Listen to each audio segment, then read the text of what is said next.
Welcome to The Loop, a space where real business conversations happen. No scripts, no pressures, no wrong answers. Just two people talking about what it takes to build something, to buy something, and show up for this community. Whether you're watching as a business owner, a procurement leader, or just someone figuring out your next move, there is something here for you.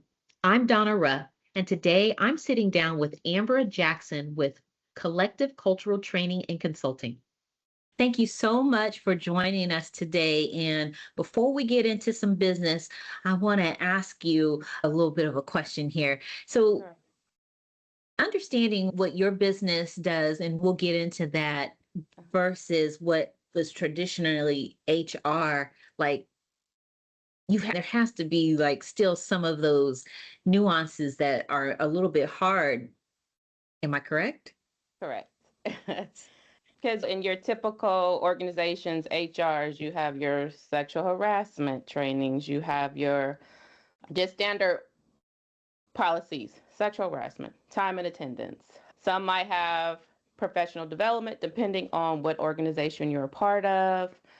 And then they also have, some organizations have the trainings about DI, diversity and inclusion.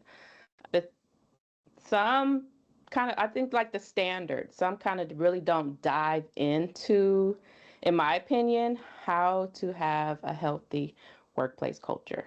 And everything starts with self. And I love that. That's the perfect lead into now. Let's tell folks what your collective culture training is all about. Collective Culture Training is a training and consultant company where we call ourselves the culture architects. We Right on. partner with organizations to build strong leaders, provide social emotional learning training, and pretty much dive into what an inclusive workplace looks like. I love that. I love that. So, could we get a little bit of your backstory? What made you say this is the road I want to go down? So it starts with pretty much lived experience, right? African Okay, cool. American, born in San Francisco, raised in the Fillmore community. I've seen and experienced what equity looks like, just all the barriers that some minorities face growing up in San Francisco in the Western Addition. I've also worked at different organizations and seen what an inclusive workplace can look like and an exclusive in how do I say it? An exclusive in an inclusive workplace looks like. Right on. Okay. Okay. We're hired. There's an organization that displays diversity across staff, but there's not diversity across leadership, if that makes sense. No, that makes sense. That makes sense. Yeah. Okay, thank you for sharing that. So tell me, what do you think is in today's environment and in your business, what are you finding the most challenging in running and growing? Challenging corporations and organizations really investing in the people and their people, seeing the Right. need for the professional development training. And professional development training can be like the umbrella, and then Mhm. you have the subcategories underneath it. Some people might not have really the developed social emotional skills within themselves to lead others. So that when that skill is lacking, then it's hard to really lead others in a healthy environment due to because you don't have self-awareness. Okay. Uh, Okay. there's some organizations where their staff might be, for example, I have a client that deals with community housing, and their staff is people, how I say, have been given second chances. In an environment like that, leadership that's the term, right? But leadership is also not a one size fit all. So you have to develop, if you're developing a leader, you also have to remind yourself you have to meet people where they are and provide the skills to help them develop to become the leader that you need them to be for the organization, and also to build confidence in within themselves to let them know you are a leader, but it's Right. just another step that you need to take to elevate.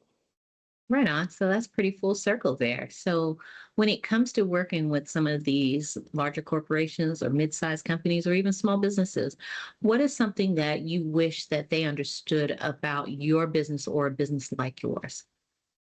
So my business is very different because, for one, I'm just not teaching from a book.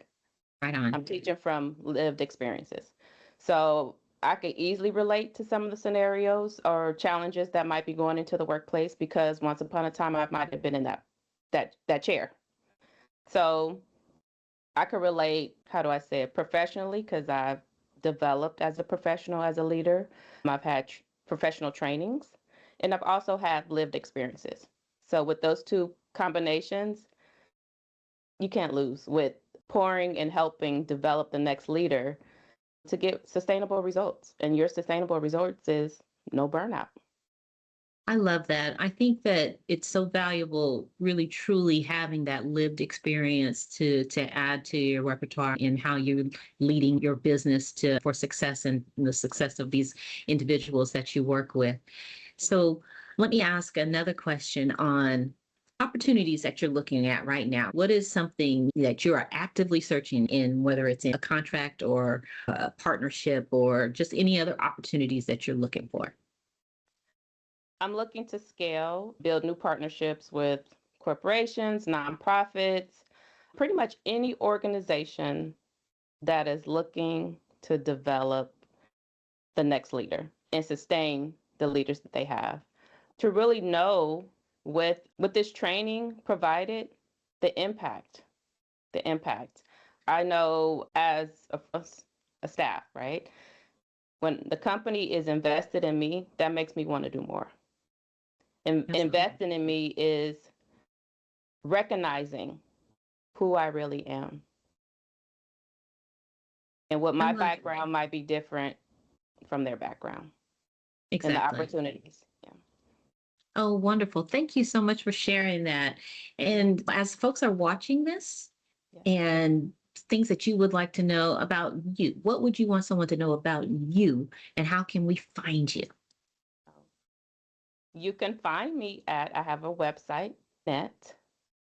I am a dedicated leader, cultural architect, community ambassador, looking to partner with anyone, any organization that is serious and is more about, not about the how do I say, intent, but the impact. And they want a healthy culture workplace that everyone can thrive in. And by doing that, you could partner with me. We could put a plan together and I can facilitate. And trust and believe it will be well received and less burnout. I love that so much. And thank you so much for joining us. I think that the impact is absolutely the what you need here. And I've known that you're coming with receipts. So I appreciate you participating and really sharing your story with us. And I look forward to working with you again. Thank you so much for the opportunity. Thank Look you. forward to working with you as well. Thank you. Thank you. Well, there you have it. That's the loop. One conversation, real talk, and value that circulates long after we leave this room. If what you heard today resonates with you, whether you want to do business with Amber Jackson and the collective culture training and consulting, get featured here yourself, or just stay connected to what's happening in the business ecosystem, the link is right below. Tap it. To our guests, thank you so much for showing up, being open, and exactly who you are, not just the business owner, but the person behind it. That's what this community is built on. We'll see you in the next one. Stay in the loop.